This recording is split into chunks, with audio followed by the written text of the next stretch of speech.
So let's begin by bowing in.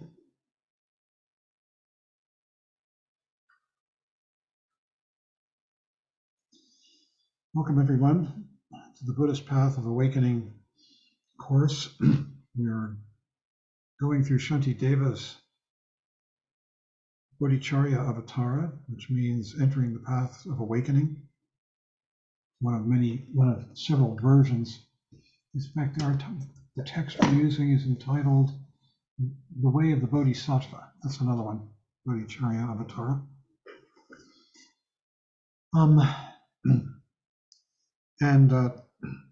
We're working our way through the introduction.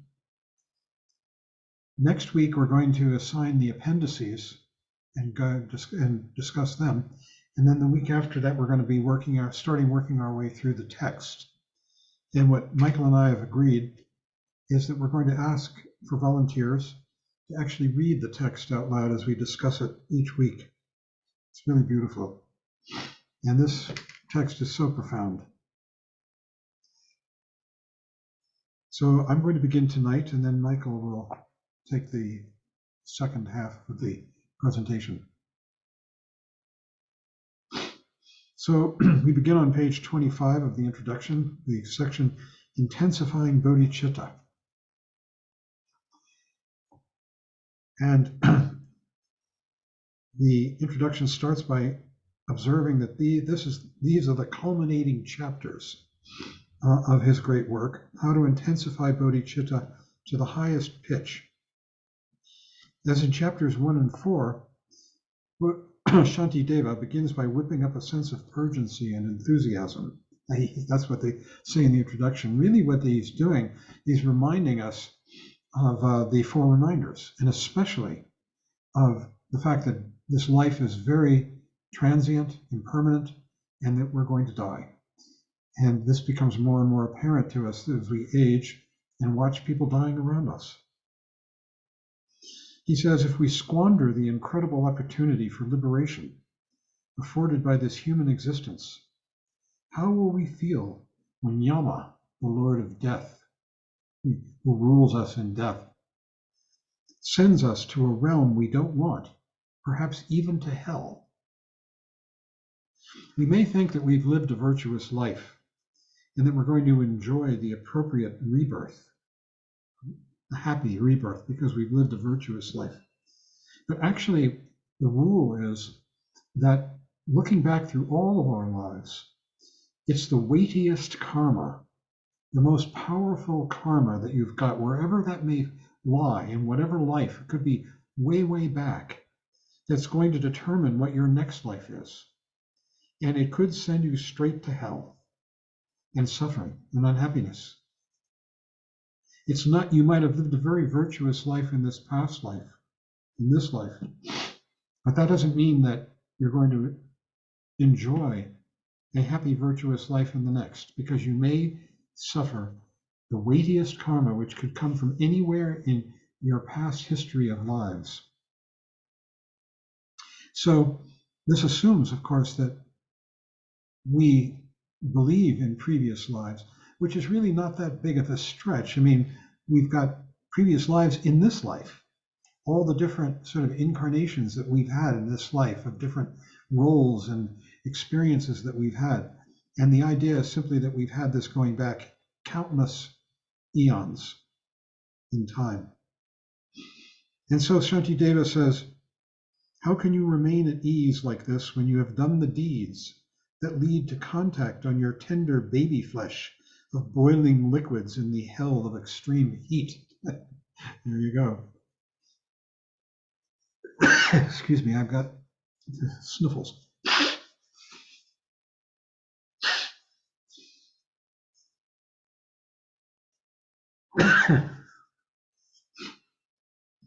So this isn't the time for complacency. Take advantage, he says, of this human boat. Free yourself from sorrow's mighty stream. We have this opportunity to wake up, to realize these teachings, and to become enlightened. Excuse me, I'm sorry, but this is my karma at the moment.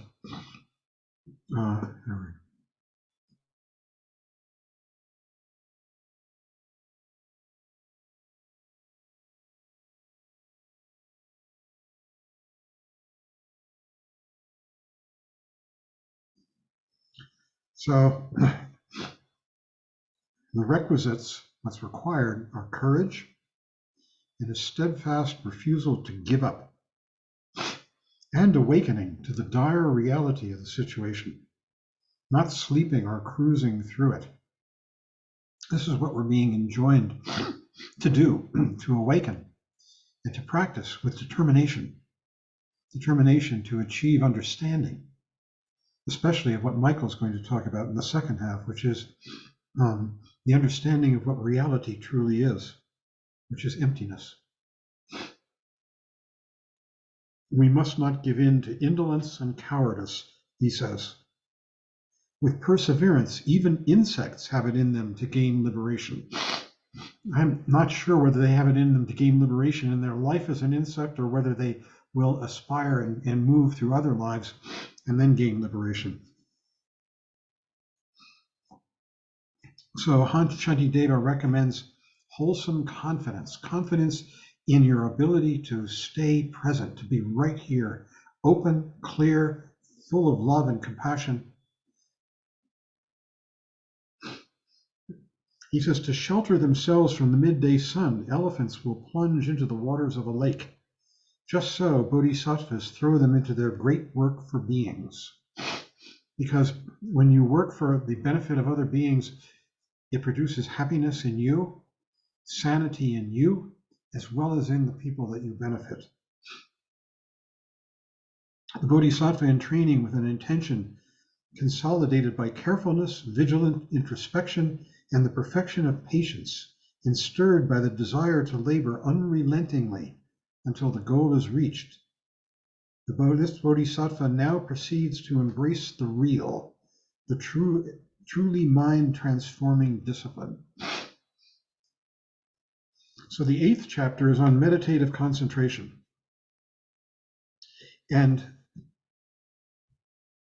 this is a basic meditation, which is the culmination of the teachings on the level of relative bodhicitta. It falls into 2 main sections. Now, relative bodhicitta has to do with the intention that you have to go on this journey. Absolute bodhicitta is you're on the journey. You're experiencing it. And the first 90 stanzas are the primary instruction on how to create the proper environment for meditation. And then a lengthy description of meditation itself. The chapter begins with a demand for concentration and the elimination of mental wandering. And this is what we do when we sit down. We experience mental wandering and we keep coming back again and again.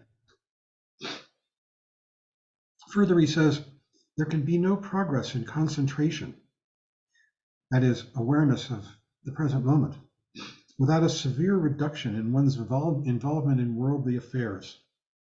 So, in this regard, while it helps to be a monk or nun, in the last analysis, it's the inner motive and personal discipline that count, that we not continually seek entertainment and ego satisfactions, and instead devote ourselves to practice, both on the cushion and as we walk through daily life.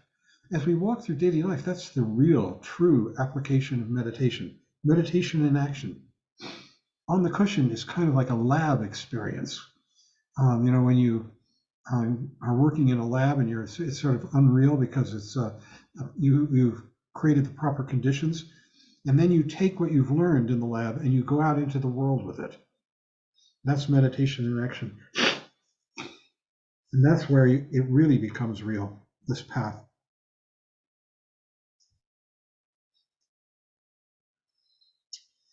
Involvement in worldly affairs, which means just being fascinated and with ego concerns, this will impede your progress in meditation.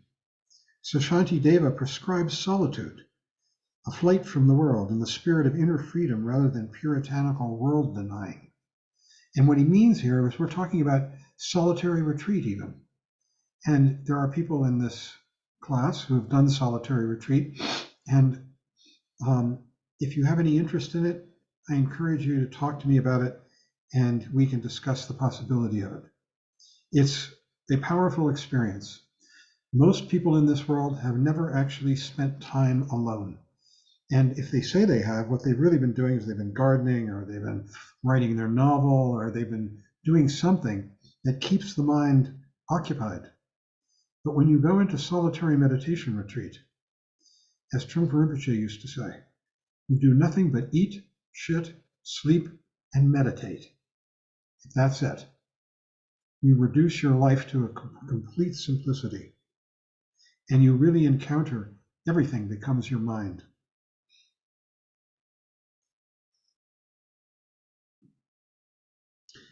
All right. Tranquility of mind, Shantideva says, is found by people who are happy to be free from worldly ties, period. So he celebrates the wilderness retreat.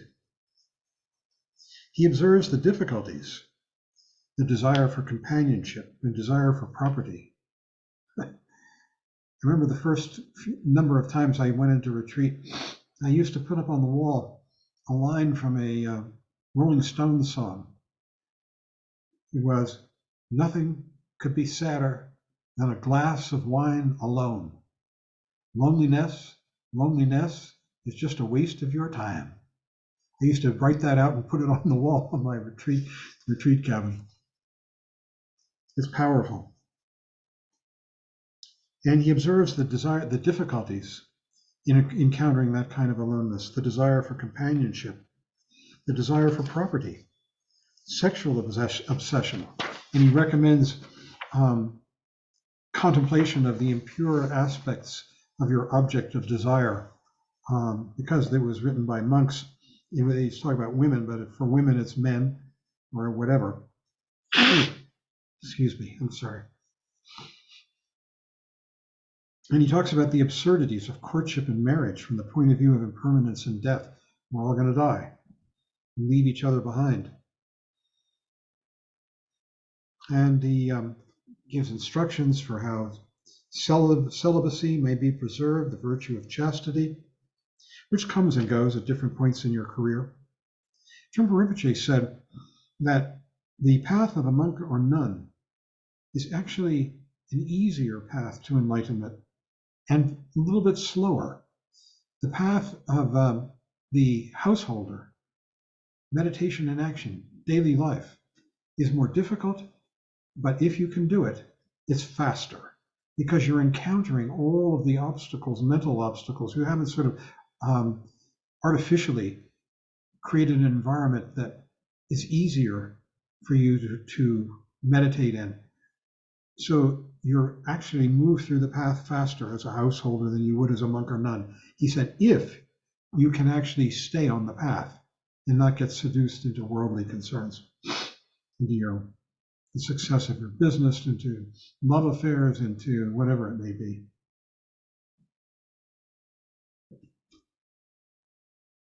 Similarly with property, he says, Shantideva, people spend their lives chasing chimeras, destroying themselves in the quest for wealth.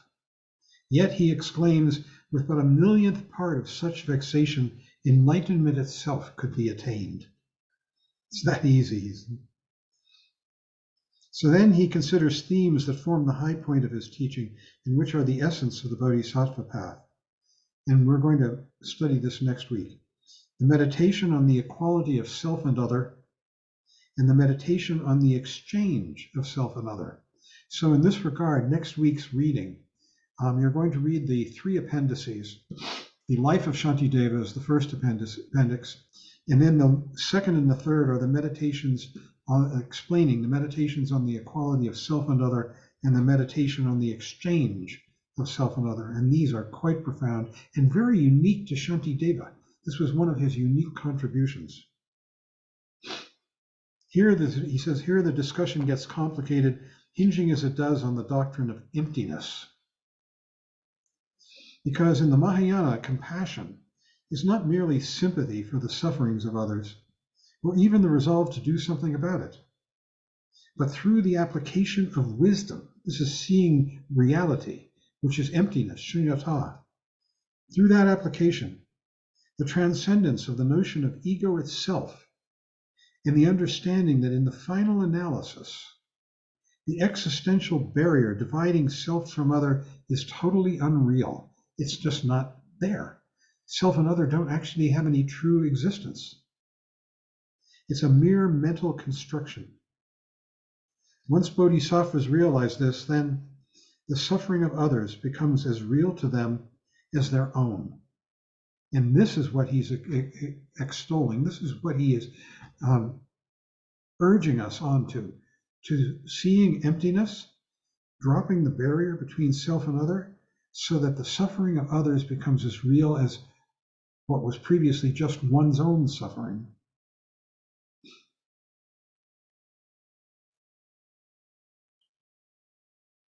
And this becomes immediately the primary concern of bodhisattvas. And this Appendix 2 talks about this, and it's really good. It's from a commentary by a Tibetan named Kunzang Pelden, which is quite famous. So he says, but it is important to know that the Buddhist teachings on compassion are grounded in the wisdom of emptiness. Without emptiness, there is no true compassion. It's dualistic. It's a feeling sorry for. With true compassion, there is no boundary between self and other. And he quotes Shantideva, the introduction quotes Shantideva at this point. This is chapter 8, stanza 120. Those desiring speedily to be a refuge for themselves and others should make the interchange of I and other, thus embracing a sacred mystery.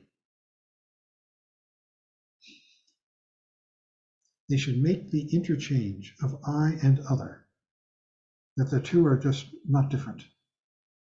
This exchange is possible to the extent that the duality of self and other has been transcended. Shunyata.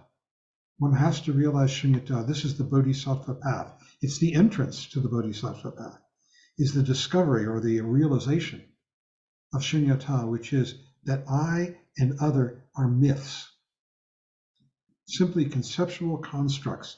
They have no true existence. This is the peak of Bodhisattva practice and takes us to the heart of Buddhist wisdom. And here again he quotes chapter 8, stanza 129. All the joy the world contains has come through wishing happiness for others. All the misery the world contains has come through wanting pleasure for oneself. This is so noble, so grounded. It's not a matter of idealism or of fiction. This is grounded in experience. It has to be. So Shantideva sets about giving us the methods to help us do this with a practice that's unique, according to the Dalai Lama, in the entire range of Buddhist teachings. It's to project oneself through a feat of sympathetic imagination into the position of an opponent. So you've got somebody that is mean to you, that you are angry with, that you are hurt by, and you project yourself into their mind and see yourself through their eyes. This is a practice, and it's described in some detail. Looking back, as it were, through the opponent's eyes, meditators must target their own egos. So through your opponent's eyes, you see your own ego, you see yourself, generating the appropriate negative emotion of jealousy, competitive rivalry, or pride, and getting a first-hand impression of what it's like to be at the receiving end of your behavior through your opponent's eyes. It's really a powerful description when we read this in the appendix from Kunzang Pelden. While this technique can reduce the ego's strength and the illusory barrier between oneself and others, for the real experience of equality and exchange to occur, a true understanding of the wisdom of emptiness is absolutely required. It's essential. So I'm going to end there, and Michael, take it away.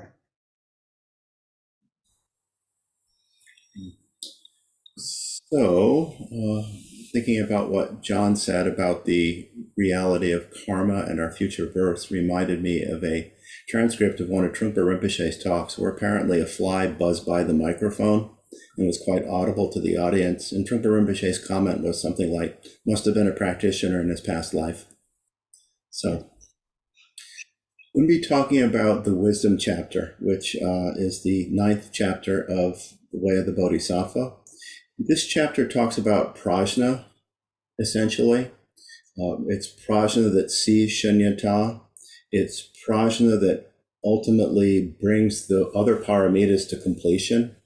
For instance, if you remember from our previous study in the Bodhisattva path of wisdom and compassion, the Mahayana transcripts by Trungpa Rinpoche, that with, for instance, the paramita of generosity, what ultimately makes it transcendent is the threefold purity of there being no self, no gift, and no recipient, so that there's no fixed idea, no fixed view in any sense. And that's what makes generosity, which in itself is a very valuable practice. It opens us up. It helps us with letting go of attachment. But it's prajna, it's this recognition of shunyata that fully brings it to fruition, fully powers it up, however you want to think of it, illuminates it fully. And so with these chapters, the two that John talked about that relate to the paramitas of exertion and meditation, as well as this chapter on wisdom or prajna, we're talking about the last line of, if you remember, this entire introduction was based on the verse that's attributed to Nagarjuna, although in another place it was attributed to Paktrul Rinpoche. So may bodhicitta, precious and sublime, arise where it has not yet come to be, and where it has arisen, may it never fail, but grow and flourish ever more and more. So that's what we're doing through exertion, meditation, and prajna. Grow and flourish ever more and more. So in the introduction, the first thing that it talks about in regard to the wisdom chapter is it calls it the celebrated 9th chapter, daunting in its complexity, not easy to follow. And he said that perhaps the majority of readers will pass it over in silence. Hopefully we can do a little bit more than that. Just as a note to my future self and a suggestion to all of your future selves, when it comes time to read this chapter, I really recommend rereading the chapter on shunyata that we read in Cutting Through Spiritual Materialism, because it really gives a good sense of the flavor of what this chapter is about. But what makes this chapter difficult? There are a few things. One is that the audience that Shantideva was speaking to was fairly learned, so that they were already well steeped, not just in meditation practice, but also had a great deal of background in Buddhist philosophy or epistemology, how we know things, how we know reality. So this meditative experience and their awareness of all the different schools and types of thinking about what is reality in the different Buddhist traditions. And a lot of what this chapter does is to go through all of these and refute elements of certain things in order to let go of fixed views. But since we don't have that background, or we have a limited sense of that background, some of it's hard to follow. And it also goes back and forth in a dialogue sense between the point of view that Shantideva is presenting, which is Madhyamaka, ultimately no point of view, and some of the points of view of some of the other beliefs, not in the Buddhist tradition, as well as some of the Hindu traditions.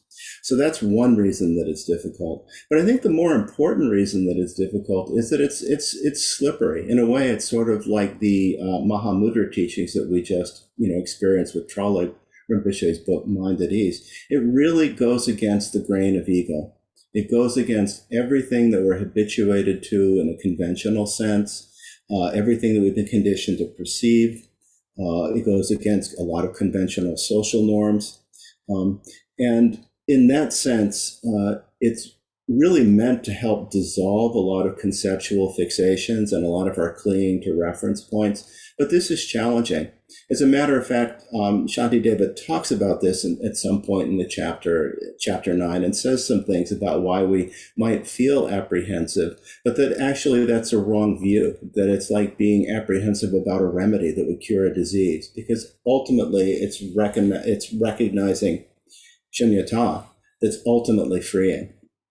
And so, our apprehensiveness, in a certain sense, is a sign of the fact that we are confused and that we don't always recognize what's truly in our best interest. In any case, the introduction goes on to say the question of wisdom and what Shantideva means by this has to be considered. And the reasons for this is it's not just the culmination to the entire Bodhisattva path, but it's really the key to it. And I don't really need to say much more than what John said, that it's ultimately through recognizing or realizing shunyata as the true nature of things that we're able to develop true compassion and really truly be a benefit to sentient beings. That's the whole motivation of the Bodhisattva vow. May I attain Buddhahood so that I can benefit sentient beings. In any case, the chapter begins with Shantideva's statement of how important this, this practice, this realization is.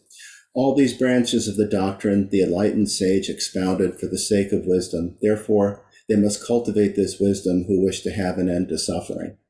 So what this means, what he says right at the beginning of the chapter, again, a statement of how important wisdom, prajna, is, that everything that's been presented in the book up till now is leading toward helping us develop the capacity for the ability to recognize, ultimate truth. And that we have to work with this, cultivate this, that it's something that we need to work with. And the reasons for that, I think, will be clear as we go along. So he's really letting us know how important prajna is. This is similar to the openings of other chapters in one sense, where he's really letting us know why such and such a thing is important to consider and work with. The chapter on patience that begins with, there is no virtue like patience, there is no evil like anger.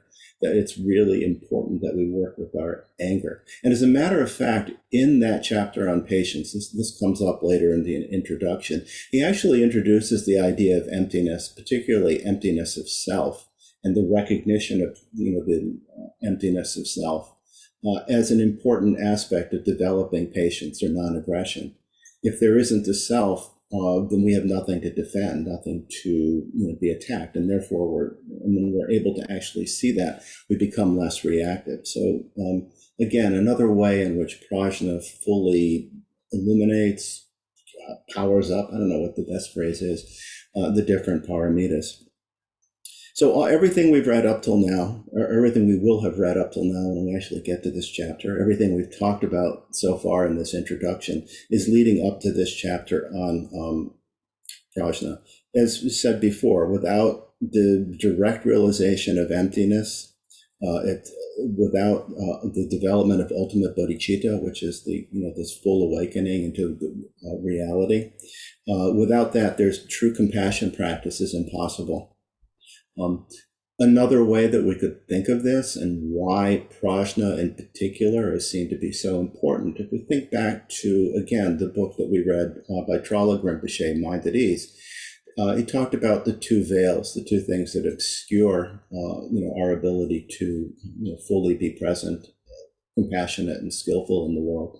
And one was conflicting emotions, the kleshas, but the other was the cognitive obscurations, the way in which we get caught up in take things as real that aren't real and cling to those. And out of that, it's been developed out of that we actually develop the kleshas. And it's ultimately prajna that cuts through that. It's ultimately seeing the emptiness of that frees us of that. So again, another reason why the paramita prajna, the development of wisdom, is so important. The introduction then goes on to state that Shantideva's viewpoint, or what he's working from, viewpoint's probably not the best word, but I'm slipping a little bit here. But what he's working with is the Madhyamaka tradition, which, if you remember, is translates roughly as middle way. That was founded by Nagarjuna in the second century, and flourished in India for over 1,000 years. Came to Tibet in the 8th century. It's called the middle way because it's said that that it transcends the extreme views of eternalism, taking things to be real, permanent, and it transcends the opposite extreme view of nihilism, that's saying nothing exists. So therefore, it's said to be a middle way. And I think that's another reason, I should say, why I think some of the ideas in this chapter can be a little hard to grasp. That it's presented in a conceptual way, but to really be able to work with these things, what we need to be able to do is see how they manifest in our experience. In other words, sometimes the definition of eternalism is the belief in a permanent God, and we may or may not, have some idea about that. But in other ways, we engage in eternalism every time we think that tomorrow is going to be just like today. When we're not able to be present because we're just caught up in the flow of our concepts and dreams, and don't relate to the in the moment reality of things. Nihilism also poses danger because of when we're in the grips of nihilism, we tend to deny cause and effect, and difficulty, all kinds of difficulty that come out of misunderstanding of karma. In any case, to continue, Madhyamaka is one of the philosophical schools in Buddhism, and the introduction mentions the others and talks about how they came to be or why they are. Following the Buddha's death, various attempts were made to organize and formulate his many teachings, and it says there were 3 or 4, depending on how you count them, great schools: the Vaibhashika, Sautantrika, the Chittamatra or Yogacara, and the Madhyamaka. The Vaibhashika and Sautantrika are associated with the Hinayana, whereas the Yogacara or Chittamatra and Madhyamaka are associated more with the Mahayana. And as it says in the text, it's not surprising that there be these different schools that the Buddha taught for 40 some odd years after his enlightenment. He taught in different ways to different groups of people. He had students who followed him, and as they matured in their understanding, he could present things that he maybe felt weren't appropriate to present earlier. The introduction says, again, that per the Mahayana, there are a lot of different ways of categorizing the Buddha's teachings, but one way is to understand them as 2 types: the definitive teachings, which correspond to true meaning, and what the text called expedient, although I've always heard it more as provisional, which corresponds to a partial expression of the Buddha's meaning geared to the understanding of his hearers. That's meant to bring them along to a point of compassion. When we're saying provisional, it means essentially for the time being, and its teachings is geared to what a group of students could understand. I have trouble with the word expedient because it has some negative connotations, but mainly I think in this sense, it doesn't mean what's easy or questionable. It means purely what's practical, what it made sense to teach. So in that sense, if you think of these teachings as expedient. And they also, in the introduction, it also then talks about the 2 truths that run parallel to this, the ultimate and the relative. So, and this actually, the relative and ultimate truth cuts across all of these schools. They have each school has its own version, you could say, of what's relative and what's ultimate. And I want to give some examples of that in just a minute. But basically, the relative speaks to how things appear, how we experience them. And the ultimate is how things actually are, what things actually are.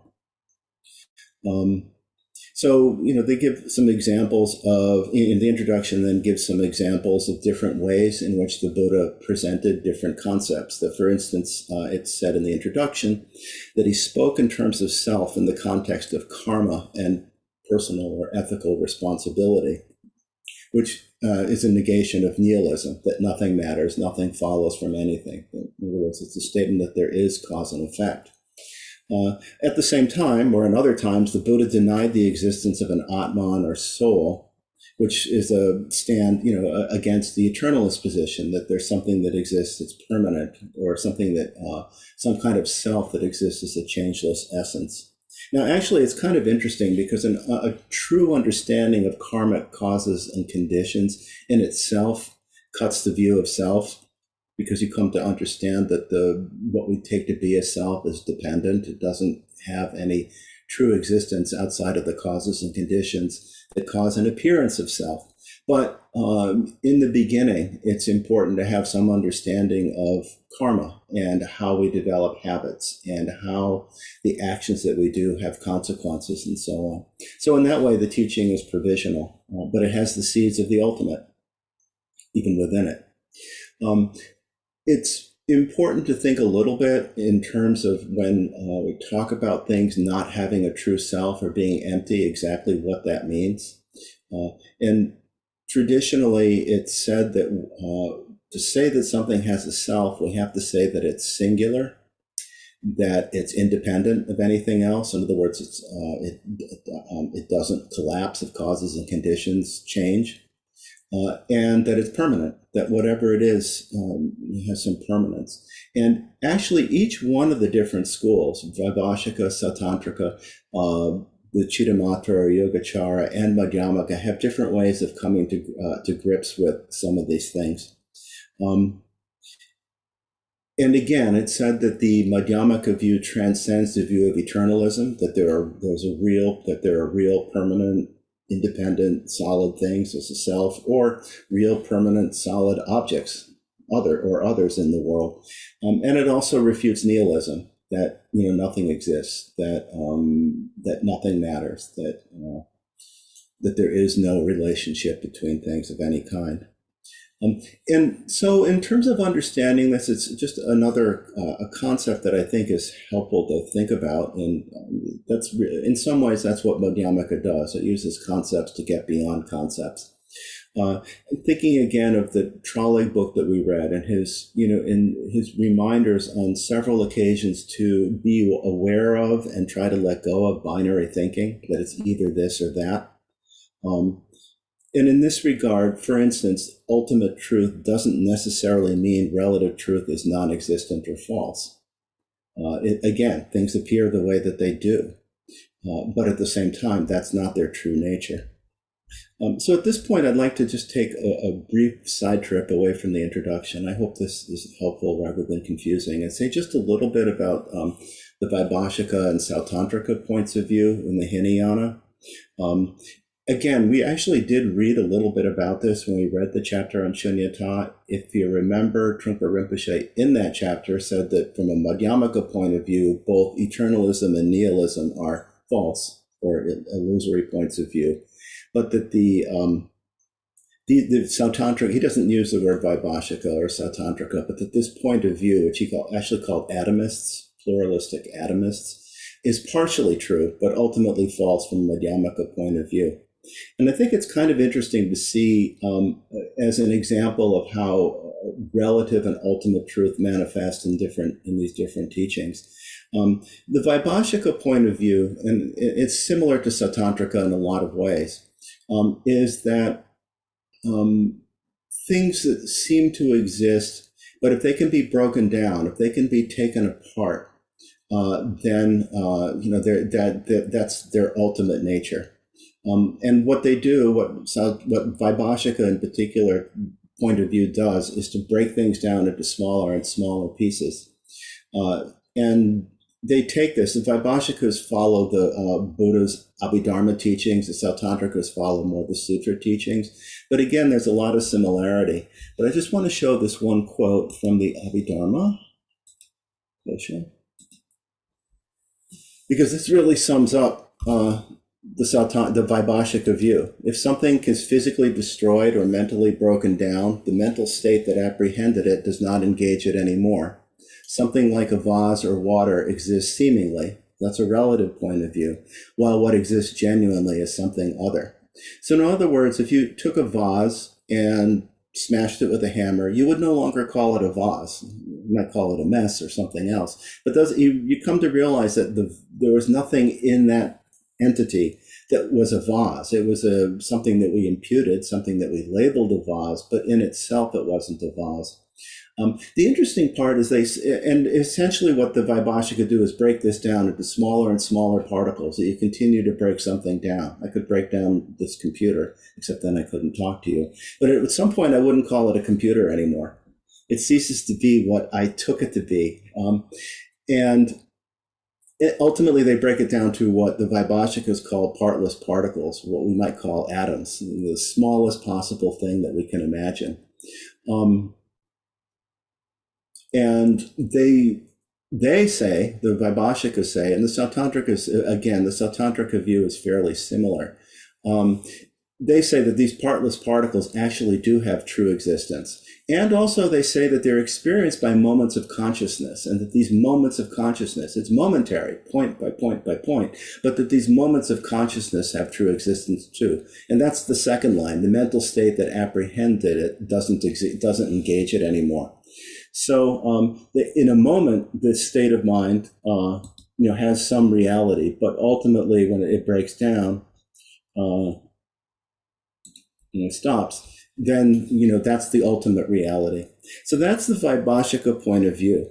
Interestingly, the Madhyamaka take a fairly similar view for one of their reasonings, the one that's called the one and many, and use this to show how, again, we can conceptually impute something as being an existing thing, but when we actually look at it, we realize we can break it down further and further, and it ceased to exist in the way that we took it to in the first place. So how it appears, what it ultimately is. The example of that might be something like a forest, where we call something a forest, but when we actually look at what a forest is, we realize that it's a lot of trees and other kinds of vegetation. And then we can break those down further and further into different types. Then we can break them down into leaves and branches and roots and so on and so forth.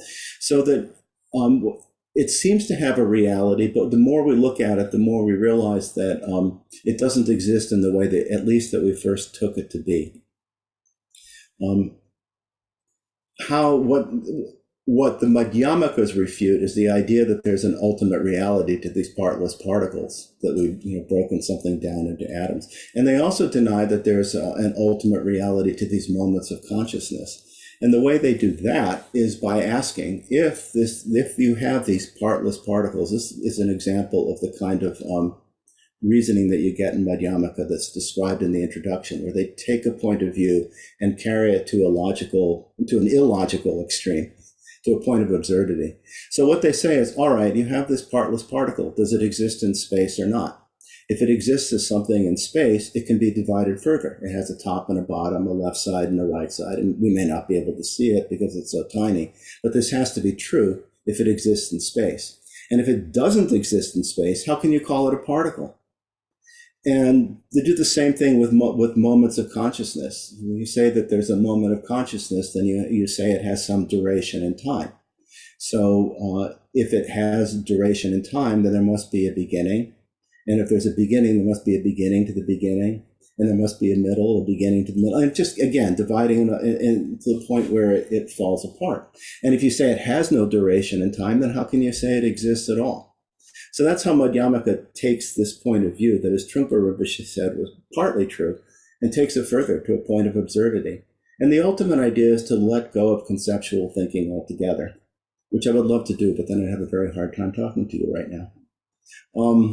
Because we need to use relative terms or relative words to try to express these things.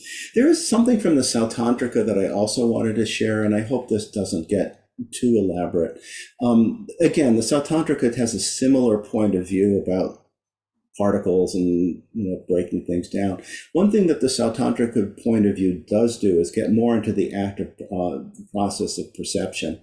And they make some interesting statements. For instance, whereas the Vaibhashika view is that we just perceive the things that are there in the world erroneously, thinking that they exist in a way that they don't, but because we don't realize that they can be broken down, at which point the concepts break down. The Sautantrikas actually say what we perceive is actually an aspect of things, that things cast an aspect that we then perceive, which is actually very similar to how modern theories of perception work. In other words, for instance, with the sight sense, that what we actually perceive is not the thing itself, but light reflecting off of the object. And again, this enters through the eyes and goes through the optic nerve to the brain where it's processed. So in that sense, it's an aspect. It's not the thing itself, it's some part of the thing. But even if we think about it a little bit, whatever we're looking at, we only see part of it. We don't see the entire thing. But we attribute an entirety, a singularity to it. That this is again where the Sautantrika view starts getting us to question a little bit how we perceive things. But the other thing that Sautantrikas do is they break down perception into, they have very awkward terms for it. It probably would sound better in Tibetan or Sanskrit, but what they call specifically characterized phenomena and generally characterized phenomena. Specifically characterized phenomena are immediate sense perceptions, very direct, non-conceptual, that we immediately experience with things. And it's, again, it's sense perception before label. It's literally on the level of the eye consciousness, color and form, pure sound without meaning on the level of hearing. So that's one level of experience of what's called specifically characterized phenomena. Generally characterized phenomena are the concepts we develop about things. And these are kind of very vague reference where, we have a general idea of something. So for instance, if I said, think of a house, you'd probably have some picture of some kind of a house. But it's not a specific house. It's not an actual experience of a house. It's the idea of a house. And from a Sautantrika point of view, we spend a great deal of time within this conceptual world that has a relationship to the world around us, but it isn't, it isn't really the same thing. And that's why we can look at, 4 or 5 different tables or a multitude of cars on the highway and just see car without really seeing each specific thing.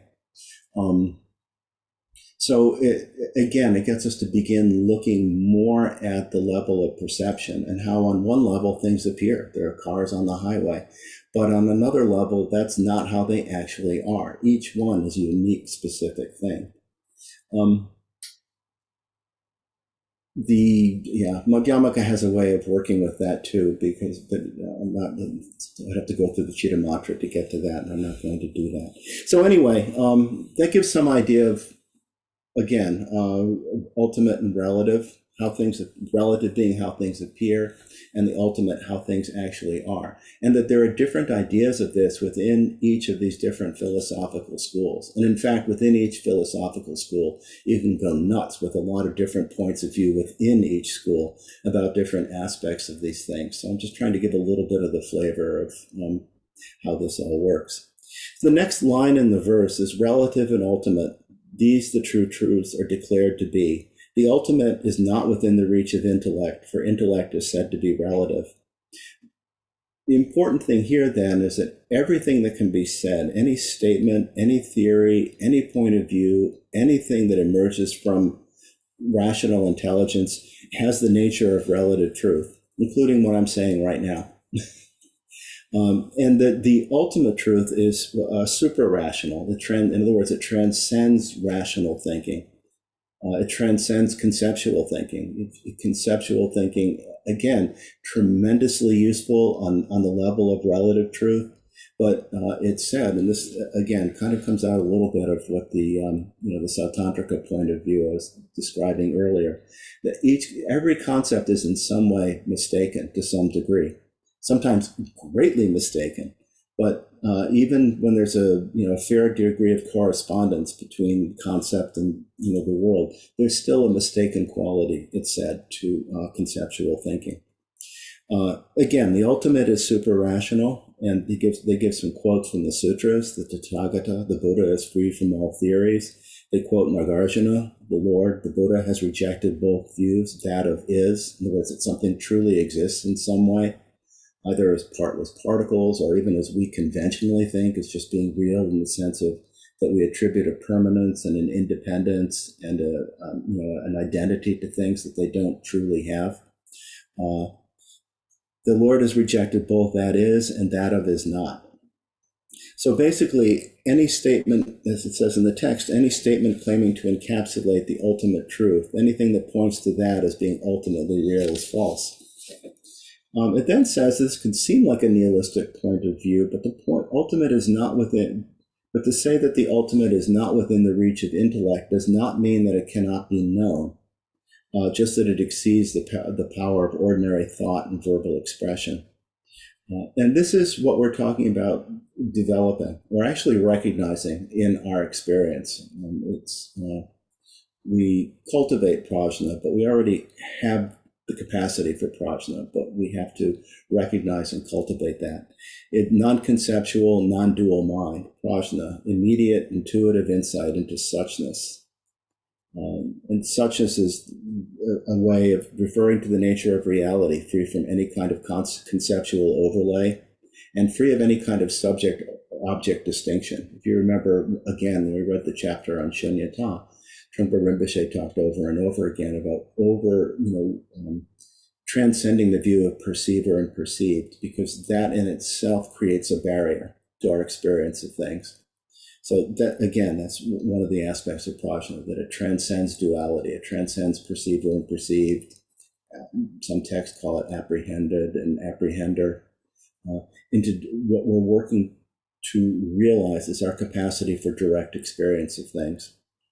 And yes, how do we attain or approach this? And there's the key stanza that is quoted in the introduction. When something and its non-existence both are absent from before the mind, no other option does the latter have. It comes to perfect rest from concepts free. So this is the point of working with Madhyamaka reasonings. It's the point of doing Mahamudra practice. It's the point of the Shamatha Vipassana practice that we do every morning. That, as it says in the text, the mind is to left be as it is, free and untrammeled. Untrammeled meaning not in any way deprived of freedom of action or expression, not restricted or hampered. That when the mind is entangled in concepts and ideas, when it gets caught up in theories, and especially when it gets caught up in point of view of experience of self and other, the mind is not free. And we recognize this in moments in meditation practice, perhaps very briefly, but we do recognize this. It's also important to understand that in Madhyamaka reason, or conceptual mind is insufficient, that there's a, as it says in the introduction, there's a lack in the structure of reason itself, something that prevents it from attaining true knowledge of the ultimate. Another way to say this is that every time that conceptual thinking inevitably involves what Tralek Rinpoche called binary thinking, that every concept, if you remember, develops out of a sense of exclusion. It's either this or that, and that we're trying to fit things in. That this kind of thinking obscures prajna. It obscures being able to see things as they truly are. As it says in the introduction, the Madhyamaka point of view is that any formulation contains a paradox and inconsistency. And the task of Madhyamaka is to expose this inner incoherence. And that's why you have things like with the idea of partless particles. Well, do these exist in space or not? And if they exist in space, then they can be divided further. And you just, again, there's no end to the possibilities of division. And if they don't exist in space, how can we call them a particle? So it just exposes the limitation or the paradox in that point of view. As it says, Nagarjuna, in presenting Madhyamaka, does not advance a position of his own, but rather there's a dialectic.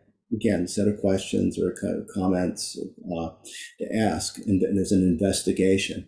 And in each case, the point is to break down any fixed point of view, any reference point to the point of absurdity. And then, as it says in the introduction, the purpose of Madhyamaka is to reduce to total silence the restless, questing intellect forever condemned into one-sidedness and specific viewpoints. So, like other aspects of the Buddhist teaching, what it really comes down to is being able to let go. And the Madhyamaka reasoning, which is explored in great depth, as we'll see when we read chapter 9, ultimately, that's what it's meant to do, is to help us let go, to be able to relax our hold on our concepts, our fixed points of view, to make us aware of them to begin with.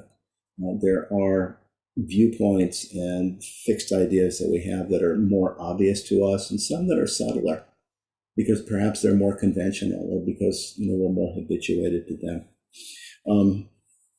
As it says again in the introduction, when we're able to let go in this way, again, when we're able to relax in this way, we're able to just allow ourselves to simply be, that, as it says in the introduction, a mental stillness supervenes and conceptual elaboration is annihilated, making possible an insight that lies beyond thought construction. So we can't think our way to shunyata. Ultimately, what we can do is think our way to letting go of the things that perhaps obscure it, and that's the point of Madhyamaka. But ultimately, it really comes down to this kind of letting go, this kind of opening up, this kind of pure seeing and pure being without any kind of fixed reference point. As it says, this prepares the ground for the experience of shunyata. In any case, to go back to the chapter itself, and again, I think before we read the chapter, I really do recommend rereading the chapter on shunyata and cutting through spiritual materialism. That the chapter presents an overview of different Madhyamaka arguments. It refutes the realism of some of the Vaibhashika and Sautantrika points of view, which, by the way, are quite elaborate in themselves. I was really just trying to give a little bit of the flavor. It spends a lot of time in the chapter on dissecting a sense of an existing self. And that's kind of interesting too, because that's actually one of the reasons for doing that kind of breaking down into pieces that we get in the Hinayana, that we look at things like the skandhas and see, is there a self that we can see in the skandhas? And what we see is just this endless flux, this endless sort of experiences in terms of feelings and perceptions and concepts, but no real permanent self, nothing that we can point to that's independent, that's singular, and that's permanent. And so in that sense, it helps us to let go. And again, as I mentioned before, by the time we get to chapter 9, we'll have already had some introduction to the notion of emptiness, or you could say twofold egolessness is another way of talking about it, because it will come up in the chapter on carefulness when he talks about the defilements, the adventitious stains, the kleshas, and how they have no real entity to them, that they're momentary experiences, but it's not innate to who we are. And it'll come up, as I said before, in the chapter on patience, because having some sense, particularly of egolessness of self, but also of egolessness of others, that we don't hold to a fixed view of who someone else is really helpful in bringing down our level of aggression and being able to instead be patient in situations. So it's, as it says in the introduction, it says that as we read this chapter, and it is a difficult chapter. It's there's a lot condensed into those pages, and some of it can be, and some of the different points of view, again, may seem very foreign to us. And we really kind of need to look at our experience in the moment to see how we hold on to some of the viewpoints that Madhyamaka refutes. But anyway, he shows that it says in the introduction that Shantideva shows us that the wisdom of emptiness isn't just relevant to Bodhisattva training, it's actually indispensable. It's the heart of the whole thing. That Madhyamaka in particular is fundamentally a vision and way of life, the ultimate heart and soul of Buddhist teachings, and that the absence of this wisdom lies at the root of samsara and sorrows of the world. Which is, again, very similar to what we read in the book by Tralagh Rinpoche, where he talks about the conflicting emotions and cognitive obscurations, that the reason we develop the kleshas in the first place is to take things to be real that aren't. We believe in a self, we believe in the things in the world around us that we either want to take in as an expression of passion, the things that we want to fight or push away, that we think have real existence in the sense of aggression. And so it's ultimately wisdom or prajna that frees us. And he ends with, quote, with the two verses that Shantideva ends the text with. When shall I be able to allay and quench the dreadful heat of sufferings, blazing fires, with plenteous rains of my own bliss that pour torrential rain from my clouds of merit? When will I truly be able to be a benefit to other beings? When will I truly be able to allay and quench the dreadful heat of sufferings, blazing fires, with plenteous rains of my own bliss? Because in realizing shunyata, there's ultimate freedom, ultimate liberation, and again, true compassion and just powerful energy to working towards sentient beings. the last verse, my wealth of mind gathered in with reverence but without conceptual target. When shall I reveal this truth of emptiness to those who go to ruin through belief in real existence? So again, it's in essence, it's another way of stating the whole point of the Bodhisattva vow. May I become enlightened so that I can truly work for the benefit of other beings who go to ruin through belief in real existence. So I think I'll stop there because I've said quite a bit. And we have time for discussion or thoughts, comments, whatever, experiences.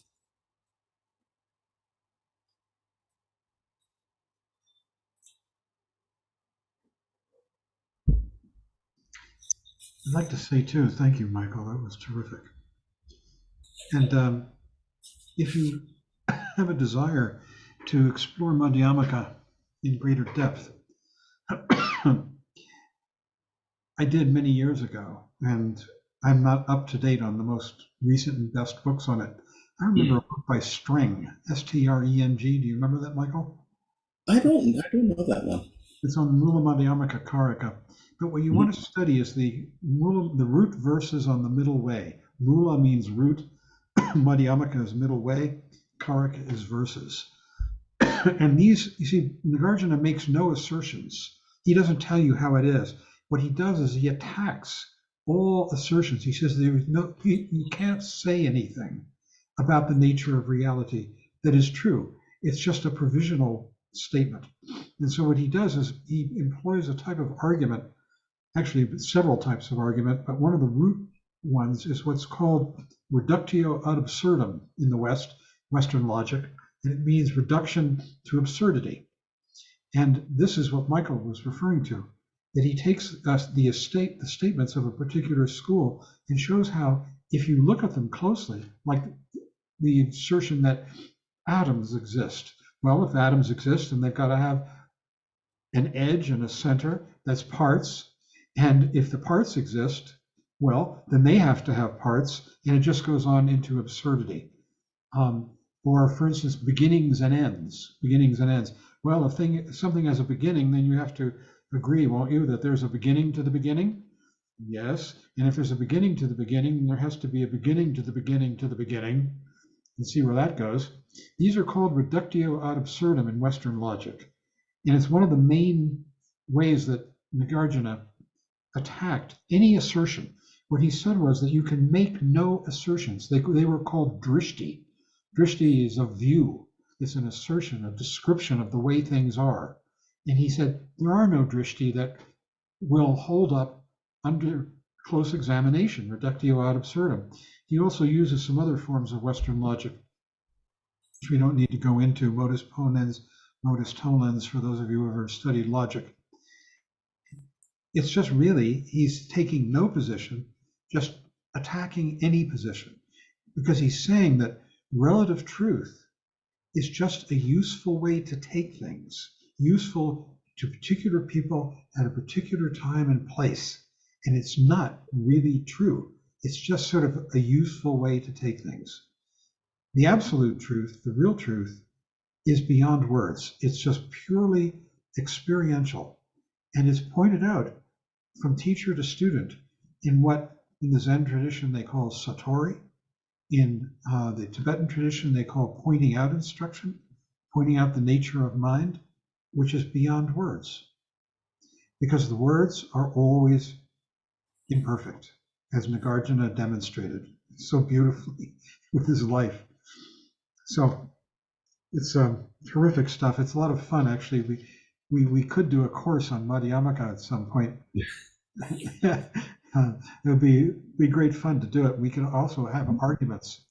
You know, in the Tibetan tradition, there's this classic form of argument where two scholars will be debating each other, and they stand facing each other, and the first person makes an assertion, and he goes like this, you know, and he leans forward towards the other who might be 10 feet away, and he makes the assertion, and then the other responds back, and it goes back and forth like that as an argument, see who wins.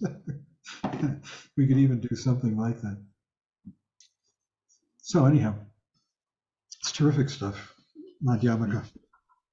And I think it started making a little more sense to me when I started, again, thinking about not as something conceptual up there, but how do I actually see things in my life? What does it mean? What do I mean when I take something to be real? Yeah, What is it exactly? it's like when you taste something. You put it, you know, some food in your mouth and you taste it, and then you say, "Oh, I want to describe this," and so you pick some words. The words are never the taste. The taste is real. It's immediate. It's beyond words. But the words point to it, and they're always partially true. And this is what Nagarjuna is arguing about. He's saying the problem is that we take words to be totally true, but they're not. They're just pointers, relative truth, pointing to the experience which is ultimately indescribable, beyond words. So, and also I'm going to caution you when you read this chapter. This was written, of course, by Shantideva in the 8th century. And there were not only the Vaibhashika and Sautrantika schools of Buddhism and Yogacara, but there were other non-Buddhist schools as well. And he attacks them all. And so, for instance, what are they? The Samkhya school? I can't remember. Yeah, that's one of them. And there are several that are mentioned in the introduction. Don't bother with them. You don't know them. You won't be able to follow his arguments against them. We should just sort of exercise that part. Would you agree, Michael? yeah, it's yeah, or be prepared to do a great deal of study to make sense of it. Yeah, really. Don't. Yeah, that's the alternative. These are schools that are dead and gone. And in order to understand his arguments against them, you would have to go back and study them. So really just focus on his arguments against the Buddhist schools, the Sautrantika and the Vaibhashika, Sautrantika, and the Yogacara schools, all of which make assertions which he says, Nagarjuna says, hold to no drishti, that's a view. And those who hold to a view, the victors, the jinas, pronounce incurable. Have no views. Because when you hold to a view, there's no prajna.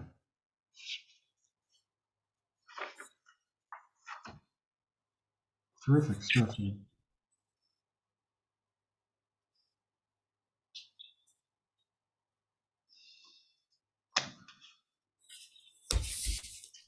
So, anybody? Complaints? Paul. Yes, hi. Really appreciate the talk tonight. It's beautiful, incomprehensible at points, but challenging to the mind. That thing I'm trying to get rid of. I had a question about eternalism. Mm-hmm. And could you explain that? I have a different understanding of eternity than what I originally thought it was, but now it appears to be another explanation of eternity or eternalism. What seems different to you? Well, initially I understood from a Christian background that eternity was a very long time. It was forever. Right. Where I'm going to spend my soul would spend eternity in heaven or hell. And then later on, I came across Joseph Campbell's explanation of eternity, that it has nothing to do with time. Mm-hmm. It's an experience of the here and now, which actually time and thought cut out, which one would experience in meditation, where there is no thought and there's no time. It's just an awareness. Yeah, that is an expression of the ultimate, in that to have that experience, which I think we do in moments, want to get Yeah. some moderation here. All right, see if that helps. That's not eternalism in the sense that it's talking about here. I'll give maybe a different example, and I'm borrowing from one of the books that I read for tonight, Contemplating Reality by Andy Carr, because he goes through some of these different, in that book, he goes through some of these different philosophical systems. But in talking about impermanence, he talks about, for instance, imagine that you have a candle burning in your room, like the living room, and you leave the room for a few minutes and then come back. You think it's the same candle, but in fact, it's not. It's a candle of a different moment. It's changed. And that point of view, that thinking that it's the same thing, which we do to people around us and all kinds of things, that's an expression of eternalism, that there's something unchanging when in fact there really is change. Does that help? Or does that just make it more confusing? No, it does help. It's a sense of that things are constantly changing, and our fixed ideas, our ideas that things are fixed in time, Mm-hmm. is false. Yes, because we live in this world of concept and we see the concept, not the actual candle, in essence. Yeah. We think it's the same thing, but it's not. It's the same way with the person that we see and that we might see again tomorrow. We think they're the same person. In some ways they are. I mean, they're not like, not like completely different, but it's not exactly the same. They could be in a different, all kinds of things, different mood, whatever. Got it. Thank you. And it's staying in that experience of nowness that we're talking about, just a different sense. That's when you do, just see the person or the candle or whatever it is, just as it is.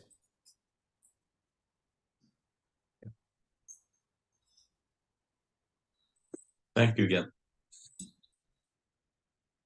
I always remember Suzuki Roshi, that story about Alan Caldwell, close student of his, asking Roshi if he could sum up the essence of Buddhism in just a word or two, figuring that Roshi wouldn't do it.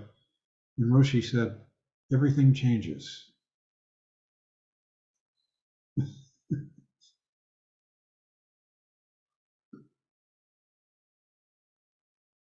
Mark? Hi, good evening. I was just, I don't know, it's what I go back to. I love the, when they're talking about subatomic world, and I remember listening to something on YouTube, man, this famous physicist saying, we've gotten the smallest particle. There's nothing smaller. And then like a month later, they found a smaller particle. How do you, and really, that logically makes sense. The Planck unit, Max Planck comes up with the idea because it worked out mathematically that he figured out what the smallest particle was. And really, does that make any sense? You always can have a half of that particle. So then the question I ask myself is exactly, do we exist? Do we not exist? Because you can divide us forever. Because when you stop dividing, what does that mean? I mean, you can always have half of something. There's one of the key principles in Madhyamaka that Nagarjuna put forward is called the tetralemma. Tetra means four, lemma is limbs. And it's the four-limbed statement, you might say, or four-limbed argument. And it goes like this. You can't assert that a thing exists. You can't assert that it doesn't exist. You can't assert that it both exists and doesn't exist. And you can't assert that it neither exists nor not exists, which eliminates all possible statements. This is the tetralemma, and he applies it to absolutely every assertion. There is no statement that logically holds up. Words are just useful ways to take things. That's a Herbert Gunther expression.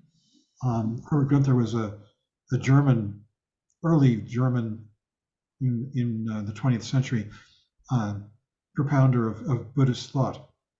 And he said that words, from the Buddhist point of view, are just useful ways to take things, useful to particular people at a particular time and place. But then you go back to the Nagarjuna and the tetralemma. I mean, that's key. Just say, Mark, I think you've anticipated a piece of chapter 9 that actually is fairly understandable. I'll just read a few verses. The source of sorrow is the pride of saying I. It's fostered and increased by false belief in self. To this you may believe that there is no redress, but meditation on no self will be the supreme way. What we call the body is not feet or shins. The body likewise is not thighs or loins. It's not the belly, nor indeed the back. And from the chest and arms, the body is not formed. The body is not ribs or hands, armpits, shoulders, bowels, or entrails. It's not the head and is not the throat. What is the body then in all of this? If the body spreads itself and with the members coincides, its parts indeed are present in the parts. But where does body in itself abide? And it keeps going like that. It's again, takes a point of view and just carries it to, to really think it through, and you realize that it doesn't hold up. It's empty. But we're still here today. And isn't that? And, well, that's the other side of it. It's why it's empty, yet things still appear. Who's still here? Well, we don't know what it is, but we know that something's That's what he would say. Philip had his hand up, I think. Yeah, Philip. Yes, thank you both so much. That was great. My question is this: what about space and awareness? Aren't they of you? Or space and awareness infused with Rigpa? Isn't that of you? No, again, the words are just pointing to an experience, you might say, to an aspect of experience.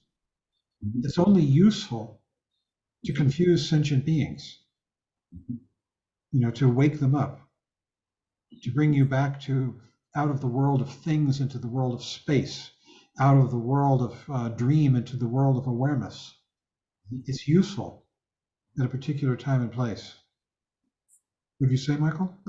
Yeah, it's a pointing out, and also say it depends if you have a concept of, what was it, space and being? Is that what you said? Space and awareness. Space and awareness. All right, if you have an idea, this is what awareness is, and you have a concept of it, if you have a concept of space, then, it's not an actual experience of space, and it's not an experience of awareness, your experience of your concept of it, then it's a view. If you're able to, that's the whole point of pointing out, is be able to let go into what is the actual in the moment, right now experience, not my idea about it. Ideas about it always have some kind of use implied. I'm going to get something out of it, and that is gone. In true So is it fair to say, when we say, and we say this all the time, rest in awareness, that is simply an approximation? You betcha. It's a pointer. A reminder. It's an arrow pointing to the true experience. Okay, that makes sense. But then you have to, as best we can, let go into the experience. All words are just pointers to the experience. They're labels. In the Tibetan, the word for words is tak, which basically, one of the meanings for that is label. Like you write the word table on a tag and tie it to the leg of your table. That's what words are for. But the reality is right there, full of grain and hardness and shape and all that.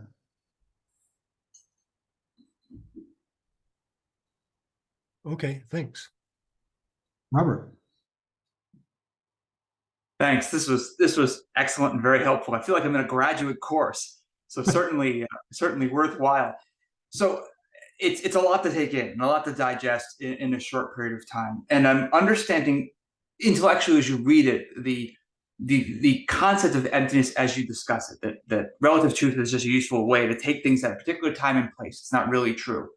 And that it has a purpose. This is essential. This is the heart and soul of Buddhist teaching, as is described in the introduction. My challenge or difficulty is being able to to bridge the intellectual understanding of emptiness as is described in the introduction to achieving, which is the desired state of this, which he says is a mental stillness that annihilates conceptual elaboration and makes possible an insight that lies beyond thought construction.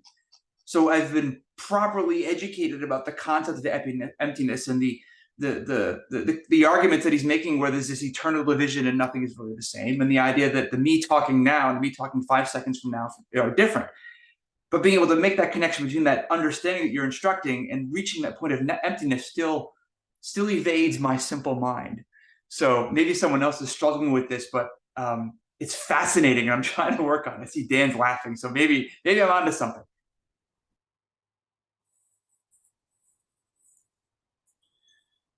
Michael, you want to address it? I just say you have to, in terms of Madhyamaka, the best instruction I've gotten is you just have to work with it over and over again. I mean, you might, and then every now and then you'll just have a flash or a sense of it. It's similar to working with, what we talk, what the Mahamudra instructions and practices in the book that we, read previously. Sometimes we'll get caught up in concept. Sometimes we're able to let go, but we keep working with it and doing it over and over again. It comes back again to that notion of meditation as familiarization, and that through repeated practice that we eventually come to be able to let go or see something that perhaps wasn't accessible before. I would add that really the understanding that you're looking for only comes in relationship with a teacher, another human being who can point it out to you. And it's a very intimate, ultimately intimate act and relationship that enables that. And each one of us has to find that, if we wish, in a relationship with a person who's capable of helping us see it. Would you say, Michael? Is that all right there to say? Mm-hmm. Yeah. This is one of the key points of Tibetan Tantric Buddhism, this idea of the way in which this ultimate understanding of what's beyond words is passed from one person to another.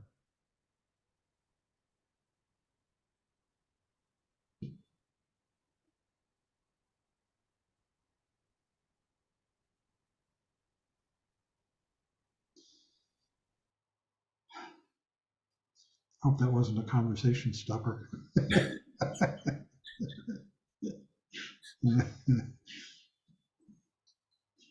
When I get stuck, I just go back to what you said about taste. I love that. When you taste something and use the words to describe the taste is not the words. They're just pointing to the experience. Sort of like the sign pointing at the moon is not the moon. So I'll latch on to that simple proxy until my deeper understanding emerges. That's great. Dan, did you have your hand raised? Somebody? Yeah.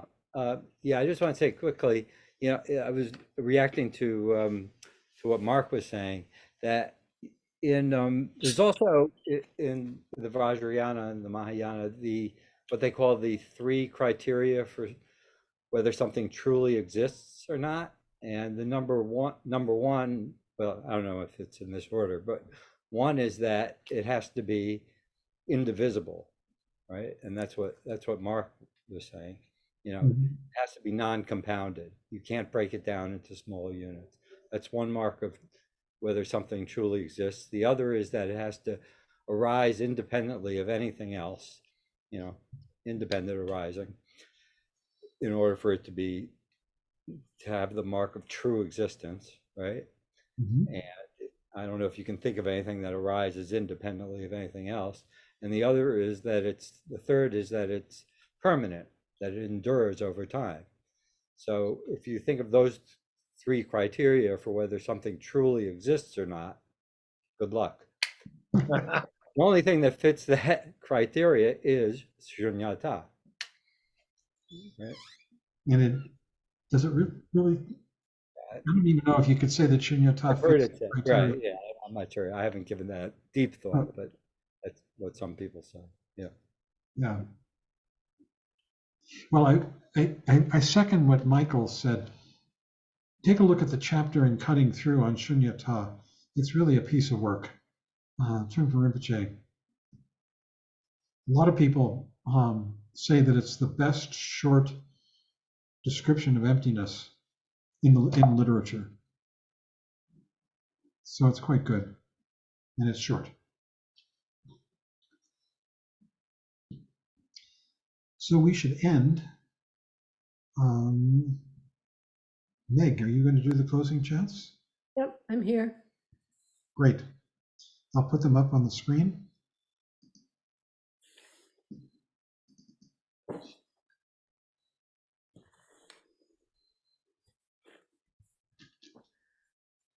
And everybody mute yourselves, I guess, except for Meg. We'll close with a prayer for peace, and then we'll dedicate the merit earned by our practice for the benefit of all sentient beings. By the blessings of enlightened and compassionate ones, by the power of my positive actions of 3 times and my prayers of pure aspiration, may wars, conflicts, epidemics, and all other maladies dissolve in this world, and may the earth and all who live on this earth enjoy the abundance of well-being. May all learn to live lovingly with each other. By this merit, may all obtain omniscience. May it defeat the enemy, wrongdoing. From the stormy waves of birth, old age, sickness, and death, from the ocean of samsara, may I free all beings. By the confidence of the golden sun of the great east, may the lotus garden of the Rigdon's wisdom bloom. May the dark ignorance of sentient beings be dispelled. May all beings enjoy profound, brilliant glory.